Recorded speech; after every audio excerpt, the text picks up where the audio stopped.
Progesterone in men. This is a topic that doesn't really get discussed very often.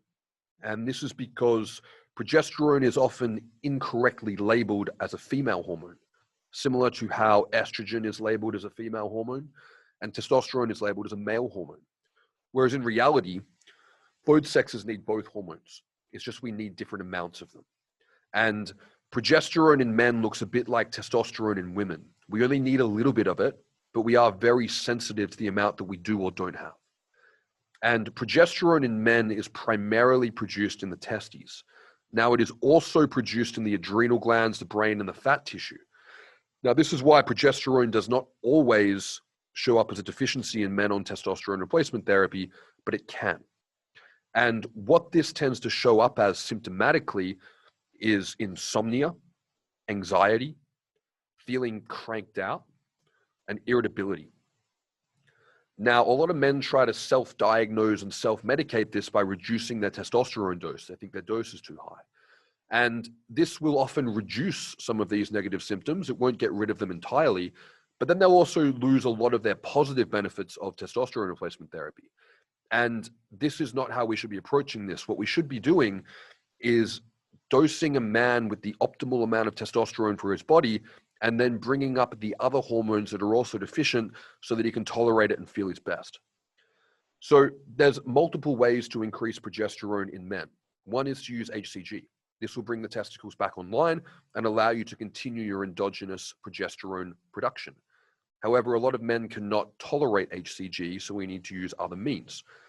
My preferred means is using pregnenolone. And this is because pregnenolone primarily converts into progesterone. It also converts into DHEA, but its primary metabolite when you supplement it orally is progesterone. Progesterone then converts via 5-alpha reductase into allopregnenolone.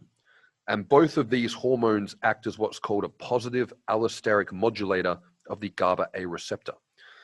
And GABA in the brain is a neurotransmitter, and it's a calming neurotransmitter. It's like the brakes on the brain. And in terms of its mechanism of action, a positive allosteric modulator means that this is turning up the sensitivity of these receptors so that your body is getting more out of what it's already producing. And it's not exactly the same, but the most similar thing to this, for an analogy's sake, is something like Valium or Xanax, benzodiazepines. So it is your body's natural calming anti-stress hormone. So you can imagine if it's deficient or, in blood work, if it's undetectable, you're not going to be feeling very good. So pregnenolone is my preferred way of bringing up progesterone levels in men. However, some men, when titrating up from a low dose of pregnenolone to a level that brings pregnenolone up to optimal levels, will still not be able to achieve optimal levels of progesterone. Some don't even have it move the dial at all. And in this case, this is when progesterone should be supplemented in men. Now, this doesn't happen often, but it does happen sometimes. And as I said at the start of the video, men are very sensitive to progesterone. So we should start with a low dose and work up. So when it comes to using pregnenolone, as I've said in my previous video, it's good to start low and titrate up. Depending on your lab work, depending on your provider, you might start with 5 milligrams, you might start with 25 milligrams, and then you might need to titrate all the way up to 50, 100, 150, even 200 milligrams to achieve optimal levels of pregnenolone. Now, what an optimal level of progesterone looks like, typically, is somewhere between 1 and 4 nanomoles per liter, or 0.3 to 1.3 nanograms per liter. And if these levels are too high, there can also be negative symptoms. So negative symptoms of too much progesterone in a man includes bloating, erectile dysfunction, decreased sex drive, and reduced feeling and sensation in the penis. So we don't want to take progesterone levels too high.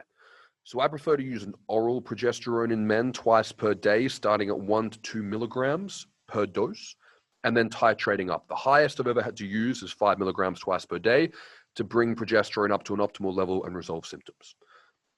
So I hope that helps. And if you'd like more information from me, you can visit my website, advancedfundamentalhealth.com, and I will see you all next time. Consider becoming a channel member for exclusive features, like loyalty badges, early access to new videos, funny stuff like rough cuts and bloopers, members only photos and status updates on the community tab, and members only live stream chat. On desktop, use the join button next to the subscribe.